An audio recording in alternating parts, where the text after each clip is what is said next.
Resetting a Shopify store means clearing products, settings, themes, and data to start fresh. While Shopify does not offer a one-click reset button, you can manually reset your store by following these steps. Remove products. Log into your Shopify admin.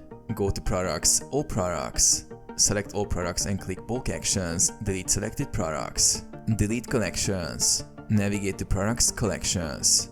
Delete all manual or automated collections similarly.